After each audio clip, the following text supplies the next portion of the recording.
le 27 avril. Mathilde Terrier est avec nous pour nous faire remonter le temps, comme tous les jours. Et le 27 avril est une date historique pour l'Afrique du Sud. Oui, le 27 avril 1994, le symbole de la lutte contre l'apartheid accède au plus haut sommet de l'État.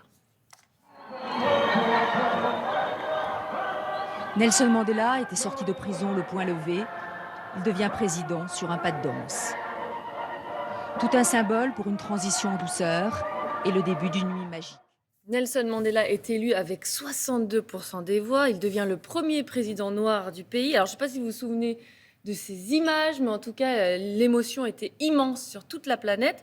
Nelson Mandela qui sera officiellement investi le 10 mai.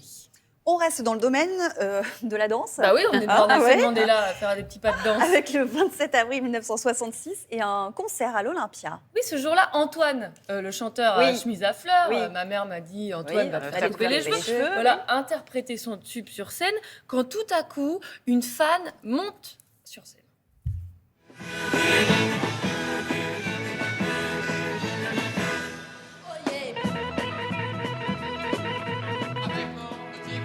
À 10 ans, on regardait Gros Nounours à la télévision. À Nounours, il a dit bonne nuit mon bonhomme, il est parti danser le Jacopagne.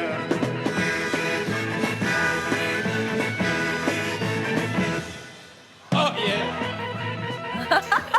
Légèrement oppressante, cette femme. Elle a la patate. Non, mais alors, oui, on se dit c'est sympa comme ça, mais en fait, Antoine, au bout d'un moment, ne sait plus quoi faire. Vous voyez, il essaye d'avancer vers la fosse pour prendre la fuite. Elle reste. Et elle continue à fond dans le style manchot de danse. Je ne sais pas quoi en penser. Peut-être une analyse. Non, vous moquez pas de cette femme, c'est ma mère.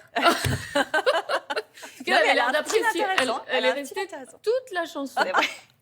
Bon, on termine avec le 27 avril 1950 et des vacances all inclusive. Oui, allez, je vous donne un indice.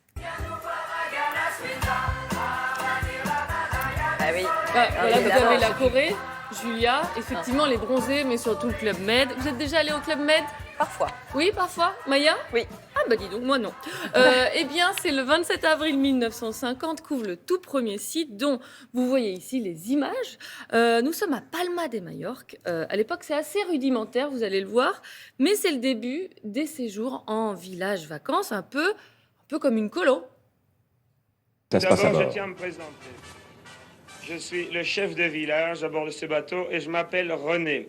Si vous êtes satisfait de vos vacances, je vous conseillerais de me tutoyer.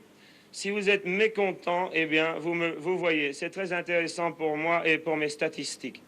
Un archive de 1967. Et à l'époque, ce tutoiement, en fait, est révolutionnaire parce que l'idée, c'est quoi ? C'est de faire tomber les barrières sociales en vacances. Et puis, ça répond surtout à un nouveau désir, celui de ne plus rien faire du tout en vacances, c'est le tout compris. Et pardon. Oui, pardon, je vous connais fini. Mais vous avez envie d'être en vacances. Oui, peut-être, c'est un peu ça. Eh bien, ils sont nombreux à proposer des vacances tout compris, mais on observe depuis quelques années un léger déclin pour ce genre de séjour. On préfère maintenant composer soi-même ses vacances et 63% des Français ont prévu de partir cet été dans 2 régions, principalement en France. À votre avis ? Le Sud. Voilà, la région Provence-Alpes-Côte d'Azur. Et la Bretagne ? Ah non, le Pays Basque ? L'Occitanie. Ah non. Pays Basque, c'est un peu petit quand même. Hein. Oui. C'est une légère obsession chez moi, vous avez noté ? Vous préférez quoi ? Vacances à l'arrache ou buffet à volonté ? Buffet à volonté.